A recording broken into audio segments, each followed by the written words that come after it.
Today, we continue on the super important theme, community. And I am pleased to welcome Miss Johnson. Akwaba to summertime. Thank you for having me. I'm so excited about this. I'm excited too, especially being able to see you again. And I want to know, how you feeling right now?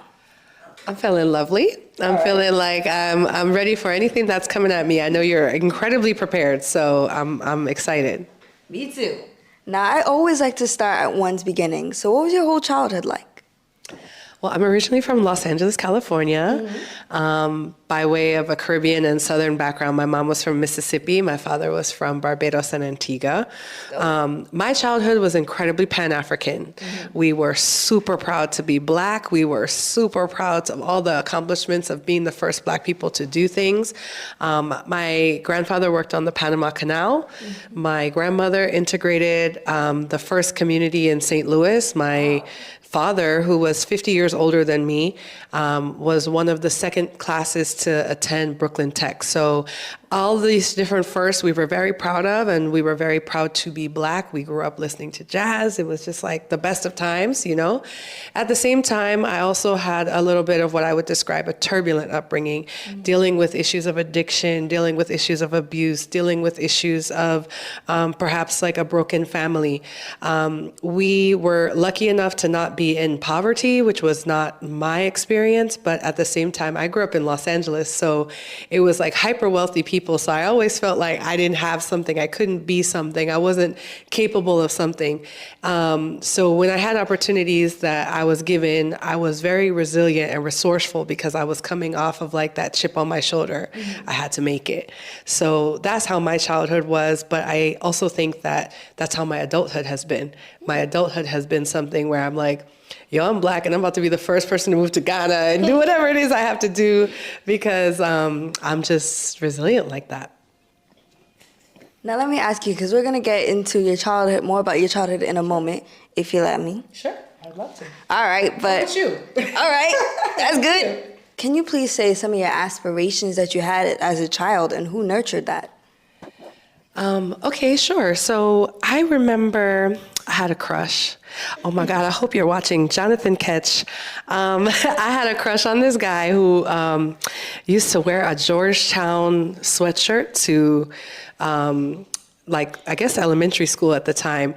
And I just had never even heard of Georgetown. I didn't even know college or anything like that. So when people would ask me, what college do you want to go to? I was like, I want to go to college in Washington, D.C., and I want to go to Georgetown. And then people started like fostering that in me. Sure, you're going to go to college. Sure, you're going to go to Georgetown.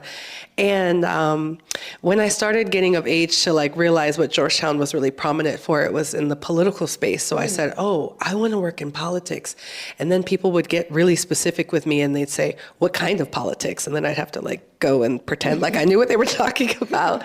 So I, from very young, I would say probably around 10, I knew I wanted to be a diplomat. And that was a career choice that none of my friends had. And even myself, I didn't know anyone. There was nothing I could even look to, feel, touch, nothing. I think the first Black woman that I was aware of who was a diplomat was Julianne Malveaux, who has been someone that I've sort of modeled a lot of my inspiration from. But I just had literally like somebody dropped a bucket in my like thought process of like, oh, you could go to school outside of LA and you could become this person and you could travel all over the world. And I said, that's exactly what I'm going to do. So I kind of followed in those things. And the people who fostered it, I think were people who saw in me that I was onto a track that was off my beaten path and that I was going to need a lot of support to get there. But they were championing me. So I was very, very, very fortunate. And that's community from what I hear right now, because them being able to willingly try to help you. I mean, that's really cool. And also the fact that you just saw from the shirt and like, I want to go to that college. Exactly.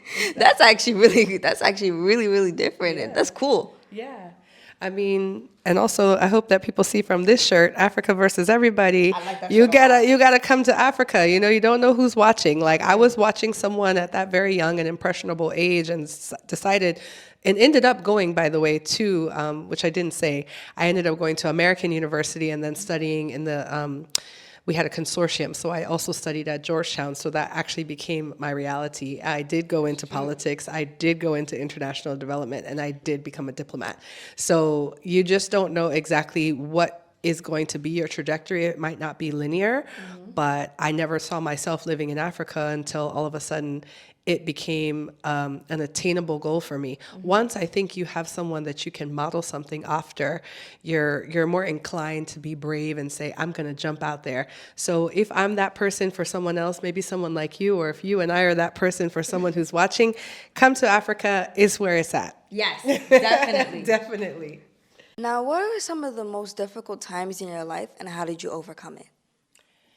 Wow, okay. So one thing about me that's something I would share as my story is I'm 39 years old and I've lost both of my parents. Wow. So from 33, I lost my mother to breast cancer, and last year I lost my father to a long battle with diabetes and ultimately the kidney failure, heart failure.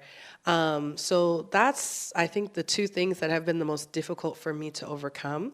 And I feel very young in embracing those things. Like, I shouldn't be at this age like, wait, I need to call someone for $100 and I can't call my dad, or wait, I need advice and my mom is like somewhere else in this universe. So that's been incredibly difficult to overcome. And then I would also say, just in dealing with that challenge, knowing that grief is not very linear. Like, I have my good days and my bad days, but some days I'm just like, wow, I can't really manage how I'm feeling about these things, because we're emotional creatures and we're tied to our community one way or another. So I miss having, like, hearing their voice, little things. Yeah. That's what I would say. But the way that you're able to hold yourself up together, it doesn't look like that at all. You're a very fun, bubbly person. I don't think that somebody meeting you just off the bat would think anything like that happened. So for those difficult times in your life, how has it shaped you? Well, I think it was my parents. My parents were fun people. Like, my mom and I used to play cards. We played tonk. Even up until the point when my dad was in the ICU, I would go and visit him, and he'd be like, let me show you how tough I am. He would always try and show you, like, he could box and things of that nature. My parents really lived their lives, so that's demonstrated in how I feel like I want to continue their legacy, is like going out for the things that I want to do. And honestly, you can't stay sad always. I highly encourage therapy. I highly encourage having a support system. It could be a journaling process. It could be, in Ghana, I've noticed that I really like going outdoors. But whatever it is that works for you, what I have found that works for me allows me to still have that fun, shining, like, you know, I work for a music festival. I do a lot of things that are like in the creative space, so I can't really stay down too long. So yeah, you won't find me like sulking. Definitely not. Not at all. So I have been so blessed to be able to meet you here in Accra, Ghana. Me too. Now, how did you find yourself here? What was that process like before you moved here? Sure. Well, I want to say I was blessed to meet you, because you right here, my sister, I wish I had your gumption when I was your age. I would have been here long ago. But yeah, I came here for the first time in 2016. And so let me back up a step. I sold my house in Washington, D.C., and I always tell people I did what I promised myself that I would do at 30 if I had a bunch of money, which was pay off all my student loans and travel the world. And I was like, I'm going to go everywhere.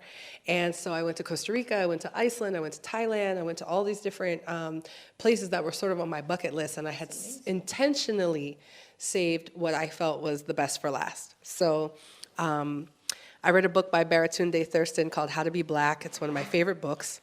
And in it, he describes having a traditionally Nigerian name, but not being Nigerian. And the first time he went to Nigeria, this sense of home. So a lot of people, when they read my name, which is Keren, and even they look at me, they think I'm Ethiopian. So I've had like this curiosity, like, what's Ethiopia like? So I put it on my list, but somehow I didn't make it there. I ended up making it to Ghana, which, you know, life is funny like that. Yeah. I came here in November of 2016. So if you're, you know, thinking back, maybe it wasn't as pivotal for you, but for me, Trump won the election. And I was like, I do not want to work in DC anymore. I do not want to be in politics anymore. I just had this whole transition life moment. And I really liked being in Ghana, but I thought, oh, that's too impulsive. Like, I can't move here. Like, it's, a place I came on vacation. Like, I could theoretically move to Costa Rica or something equally to Ghana, but nah.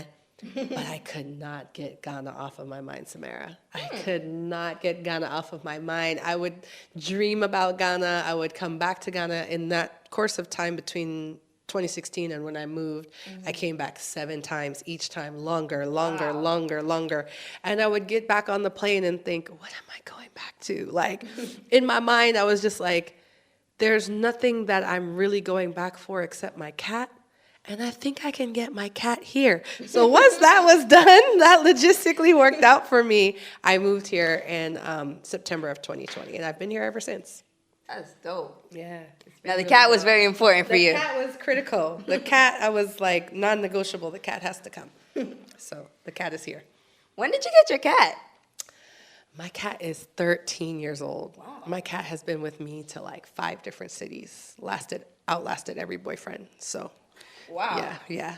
Your cat has chocolate. Yeah. Shouts out to Hello Kitty, So like she's coming with me everywhere that I've gone, and so far this has been the place that we've stayed really the longest outside of where I'm from originally. Yeah. Well, that's dope. Your cat doesn't have a passport, but is able to travel around the world. My cat has a passport. My cat is now a Ghanaian cat. All right. We have a Ghanaian cat. We have a Ghanaian cat. No, that would be funny. They actually start making passports for animals. I think honestly, I feel like that was, just on a serious note, something that I think a lot of people don't consider when they consider moving abroad and becoming an expat is all the logistics that go into it, especially if you're relocating and taking your whole life. For you and your parents and your family, I'm sure you relocated your whole educational system, your support systems and things. So it was like, how do I get a car here? How do I get my cat here? How do I get my things here? And then once I got here, it was like, where do I replace those things? I was on a hunt for a long time to find raisins. Like, it was just like a really big thing. Like, where do I get raisins? But I do think that it takes just a little bit of legwork, but once you figure it out, Ghana has some of the most sweet, life, it's just the most comfortable living that I've experienced, Certainly it comes with its challenges, but to your point about getting the passport, I thought it was going to be this crazy undertaking, and it wasn't. Like, we went through the steps to get the veterinary reports and to, quarantine my animal and document it with the flights from Delta Airlines and also, again, here in customs, but it was kind of easy peasy, and I am so glad. I think it'd be harder for me to get her back to the U.S. Whoa. Yeah. It was just a part of moving here that I figured out, and I think if more people figured it out, they would come. Yes. And that's true what you said about just looking for certain comforts, like raisins and stuff. Yeah. For me, we sort of went on a hunt to find ginger ale. Canada Dry. You see. And then it's coming from Costco, and they mark it up. Yes. So where did you find it? Well, there's a store that's around us that sells those things, and I'm like, we finally found it. Once you find it, now you have to have it all the time. So now I know what to get you after this. We're going to celebrate with some ginger ale and raisins. Ginger ale and raisins, all right. Simple things. Yeah, simple things that matter the most. Simple things, yeah. Now, what you said about being able to take all of your stuff, all your whole belongings, your whole life with you to Ghana and knowing how to fit certain things in there and if not, replace them. Yeah. How was that process for you? Not only physically, but mentally and emotionally? It was taxing. It was very taxing. I will say I had the benefit of doing it before. Mm-hmm. So I have lived from Los Angeles to Washington, D.C. I studied abroad in Chile. I lived for a brief period of time in Barbados, which is where my family is from. And I have lived in multiple places within Los Angeles. And so packing and decluttering and those things, I'm not really attached to things or stuff. But getting it here probably was the most difficult than any of the other places I had been, simply because of how far it was. Yes. And also because of how for me, I didn't realize how much stuff I had, and I probably would have gotten rid of a lot more of it.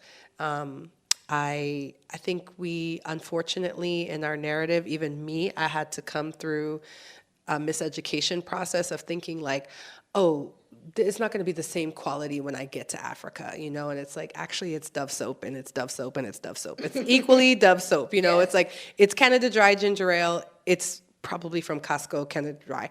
But I didn't know that coming into it, which was my own rude awakening, because I was shipping mattresses, and I could have just bought a mattress here. Yes. And then I was trying to figure out how to ship my car. It ended up being much easier to just buy a car here. So now that I know those things, and just to your audience out there, I wish for them to really do your research, because you might find that you're getting a better quality here, or you're replacing it with something that's equivalent here. Yes. And that's really important too, being able to find out the quality of stuff over here, because somebody would think, oh, this place wasteland, and you don't know how many beautiful jewels you'll find. Exactly. So that's very important. Exactly. No, I think just to speak to that, when I first came in 2016, like I mentioned, I came for vacation, and I will never forget this. Me and my 3 homegirls, we were like, this place is so beautiful.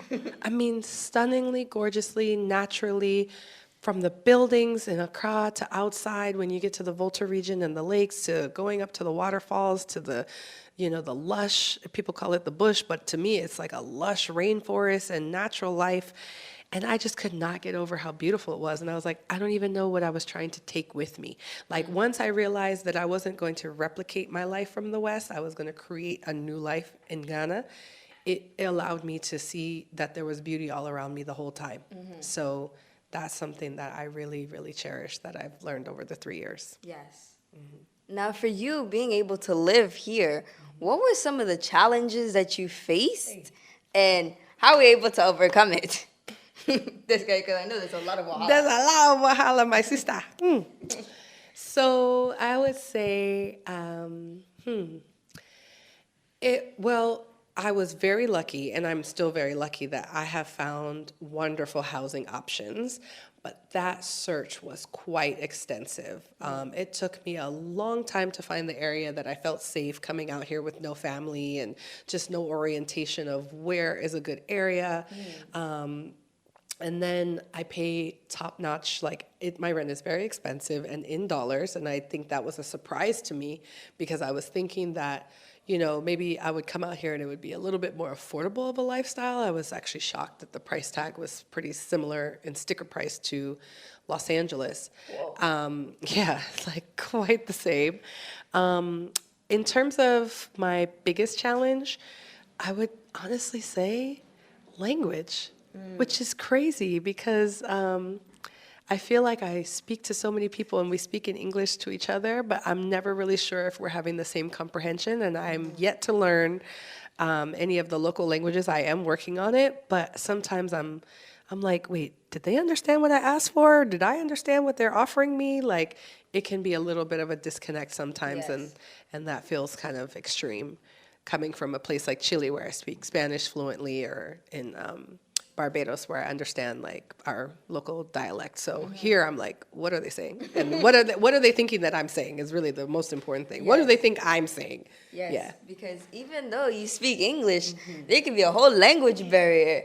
You may be asking for something as simple as water, and they're bringing you a juice because they don't quite understand what you're saying. You also don't quite understand what they're saying. Exactly. That is one of the biggest problems. Yeah, I have a funny story about that. So I went to a local restaurant and I ordered light soup, and it came with goat meat, which I don't eat.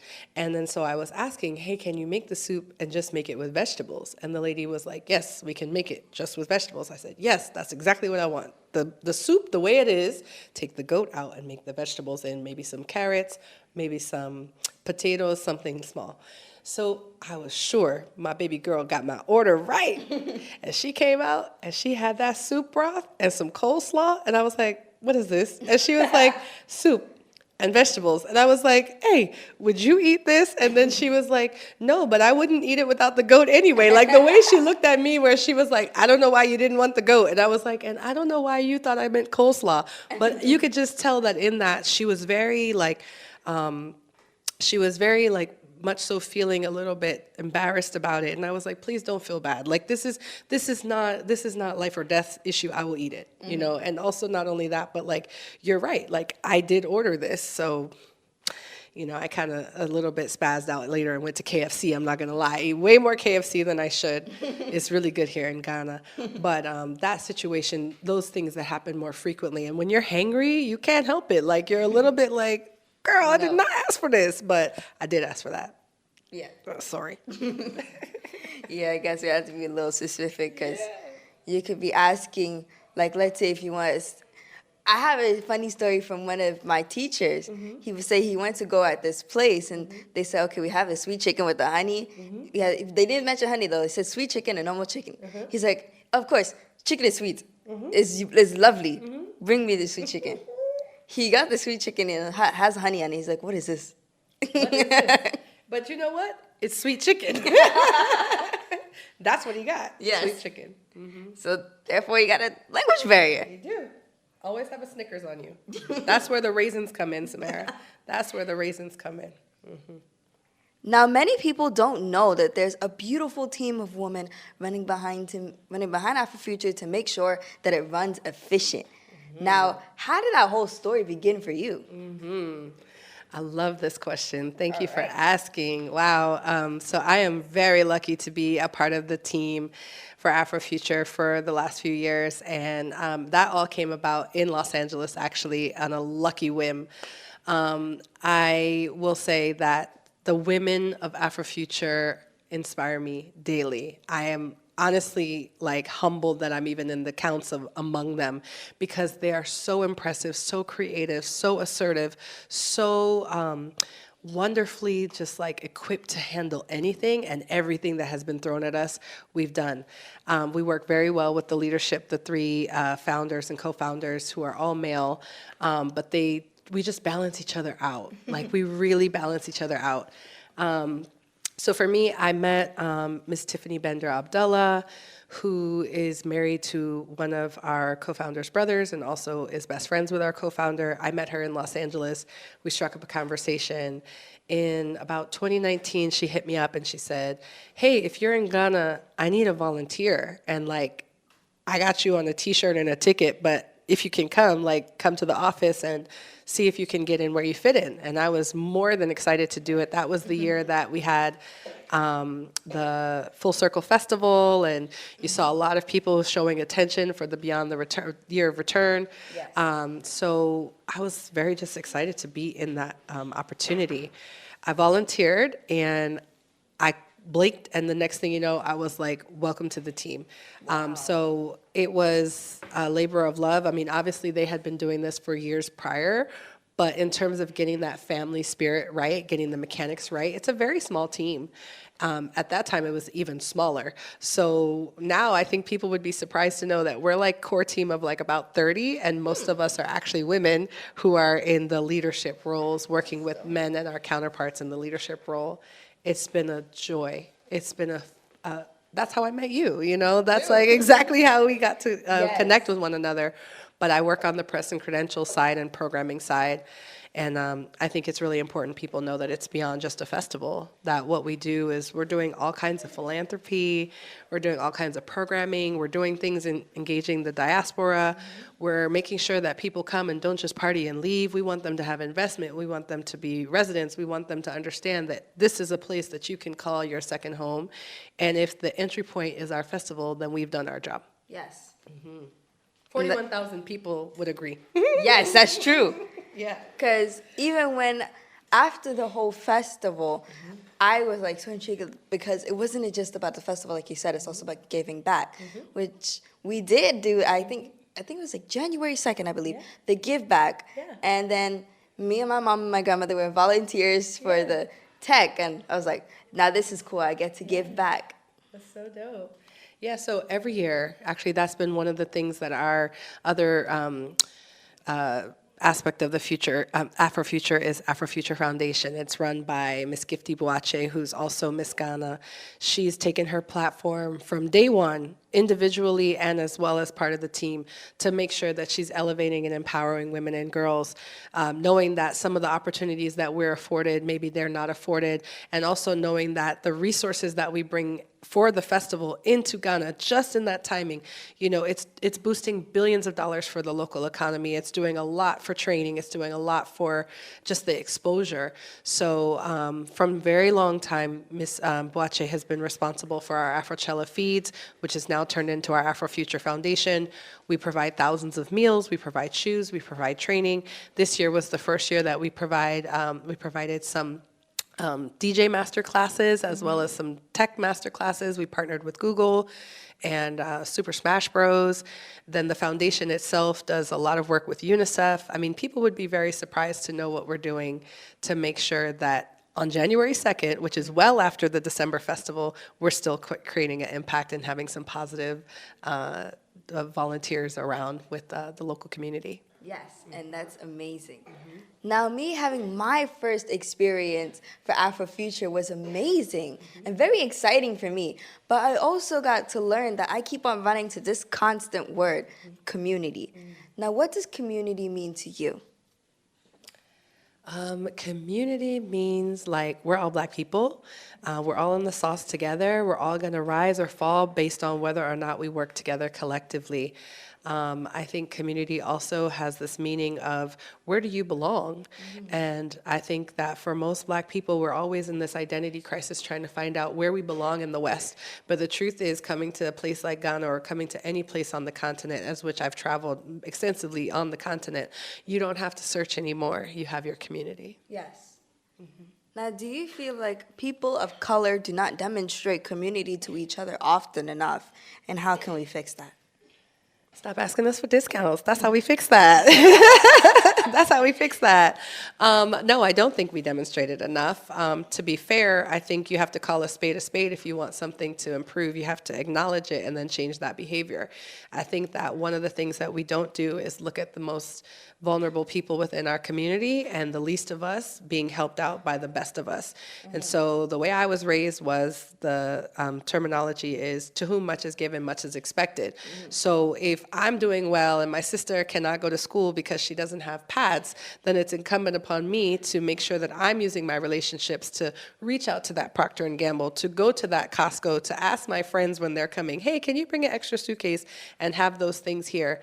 I think that Ghana has a lot to gain in terms of getting a middle class. It's almost on its way there, and it's burgeoning in its entrepreneurship. But as it's on its way, we have to do what we have to do within the community to make sure that we're lifting everyone up, that we're no longer having a conversation and anyone is describing anything about Ghana in the context of having extreme poverty or malaria or period sanitation issues. Like, these are things that we know how to do. And when I say we, I mean us in the community of the diaspora, being collective together, like my Ghanaian sister and myself, we can figure this out, and vice versa. I think that we can't come with such arrogance from outside and think that, oh, we know everything. We don't know anything. So let's just be a little bit more humble. That's a part of being in the community and working together to make sure that we're all elevated. Because if in my lifetime I see where this country is on the map for having graduated out of extreme poverty or eradicating malaria, I will be very happy. Yes, definitely. And Ghana is on its way. It is. I just feel like that we as people of color need to work with each other, basically rule out all the miscommunication and work together. And I feel like that is the way that Ghana will be elevated. And I cannot wait to see that personally for me. Same. Somebody listen to her. She's on it. Thank you. Yeah. Now, there's so much diaspora that are scared of coming to Africa. So what would you like to say to them? The first thing I would say is that if you live in the Los Angeles area or if you live in the United States generally, you have more things to be scared of there than you ever could in Ghana. That's just a fact, and you can look that up and put that on Mary Had a Little Lamb. The second thing that I would say, just getting to the more like macro context of it, is if you're afraid of your motherland, you're afraid of yourself. You're afraid of your own power, and you're afraid of where you stand in this world. If you want to have a strong identity as a Black person, you have to have a strong identity in where Black people come from and a huge respect for it. Like I said, I grew up as a Pan-Africanist. I grew up knowing that we always were very proud to be Black. And Black people don't come from just outer space. We come from Africa. So if you want to see it for yourself, don't believe any of the hype. Don't believe any of the things that someone else has told you. Yes, there are things that happen here, but they happen all over the world, you know? So I think that if you're going to be afraid of coming to Africa, then you're always going to live in fear of who you could potentially become. Yes. Definitely. For sure. And thank you for that. Versus everybody. Yes, Africa versus everybody. You gotta help me find that shirt, because that shirt is dope. Yeah, the company is Detroit versus everybody. That's how the brand started. And they put on for their city, but that's okay, because Los Angeles ain't really competing with Detroit. You know what I'm saying? We just gonna let that rock. But they did a partnership with our festival, and the shirt is the collaboration between that brand, and they did a special series for Africa versus everybody, and I think they were very specific to make it Africa, not because Africa is monolithic, but because Africa is unified, and we are versus everybody, and we are not backing down. We are proudly Black. This is a different kind of Black people, the kind that you never know when we're coming or going, but we're gonna take it over. Now, as a beautiful woman of color, thank you. You too. Thank you. You too. Who has a myriad of experiences. What are a few main things you've learned so far throughout your personal journey? Oh, the main thing I've learned is be brave. Like everything that is going to come your way is going to be an obstacle that's either going to make you stronger or perhaps put you in a situation that you didn't even realize that you were as creative or strategic or resilient or just, resourceful as you could be. Like, if your back is up against the wall and, they have this saying, like, if you see me in a fight with the bear, help the bear. I think that's really where it comes down to. Like, if I had to take one thing away, it's just how brave I have been, how courageous and, like, taking leaps of faith, and every time that I've taken the leap of faith, I won't say that it's always been a success. For sure, I've experienced my share of failures, but I count my wins more than I count my losses, and I also feel like even in those losses, it has taught me something about what it takes to get to that next level. All right, so before we get to the last question, I have a few bonus ones. No, these ones are gonna be fun. Okay. I don't want the interview to be over. No. So, what are 2 fun facts about you that few people know? Oh, a few fun facts about me. So I'm like hyper obsessed with the color pink. I am like super girly, like anything. I mean, like if it comes down to picking a color, it will always be pink, neon pink, bubblegum pink. I'm like Nicki Minaj level pink. And the other thing is that like I secretly know way too much about Marcus Houston from Immature, way before your time. But like, yeah, it's probably like more like your parents' time. But like I got into music, and I'm interested in music mostly because I'm interested in musicians. And I like at one point thought I was gonna like marry Batman, and What made you think of that? Because it's a random fact. And he might be watching. He might want to come to Ghana. I don't know. Drake, if you want to come to Ghana, let me know. All right. Yeah. And you know something? There's even a whole avenue named after him. Exactly. You have to see it. Drake, how could you not know that you have an avenue here? We're doing great work. We have a festival. You'd be invited, It's like, I think the things that people would be surprised is like, I'm a super nerd. Like, I'm like totally not a cool kid. So, yeah. Well, I'm the same here. I love reading books. I love learning about information. So, hey, we're nerds here. Nerds together. Nerds together. Being cool. Yes, being cool. Or are we being effective at being cool? I hope so. Yes. Okay, good. Now, in 3 words, how would you describe yourself? Black, bliggity black. That's it. That sounds funny, but it rhymes and it's actually very catchy. So Black on both sides. Yes. Black on both sides. For sure. Now, most people would ask, what would you like to say to your younger self? But for me, I would like to know, what would you like to say to your younger self, to all of the Black children around the world, and to all of the beautiful Black women around the world? I would say it gets better. So whatever it is that you're struggling with, whatever point in life that you're dealing with, whatever crush isn't texting you back, whatever math homework you're not doing well on, do you know, it's a phase in your life, and you will always have a phase in your life. But as you continue to grow and become more confident in the woman, or you're saying to the Black girls, but even to the Black boys, whoever it is that you're going into your adulthood to become, you've yet to be that person yet. So don't give up. Be resilient, be yourself, be authentic, and know that it gets better. And as a caveat, I wanted to say to you, like, meeting you has been the joy of my experience this festival season. You are such a tremendous young woman, and you are so poised and so professional. I hope that you continue, as you grow, to know that I'm in your corner, rooting for you always. I really appreciate that, Miss KJ. Thank you so much. Can I get a hug? Of course. Thank you so much. Thank you. Thank you so very much. Yes. Now, that's my last question, sorry. Okay. But we can talk more. We can. I'm here. We're both in Ghana. Yep, we're both in Ghana. We're both in Ghana. But thank you so much for taking time out to let me talk to you. And I've learned so much, and we've had so much fun. We've had a blast. Thank Yes. you. Thank you for everything. So, I got questions for you, but we'll do that offline, because me and you, we're going to, like, stay in touch. Yes. Proper. Yes, proper. Proper. This concludes today's episode. I pray that you enjoyed it, got to take in all the inspirational words from Miss KJ, and basically just laughed along with us and had a good time. This concludes another episode of Telling Our Stories. Until next time on Summertime. That was amazing. Yes. Oh my God. Thank you. I knew it.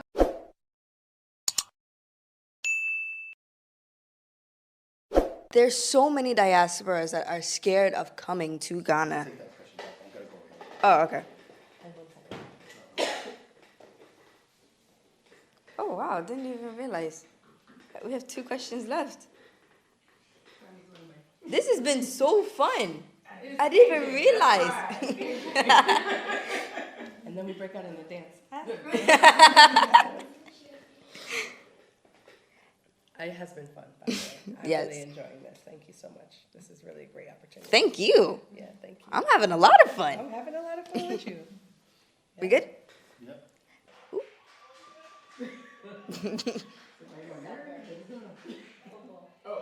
They're cheering for her.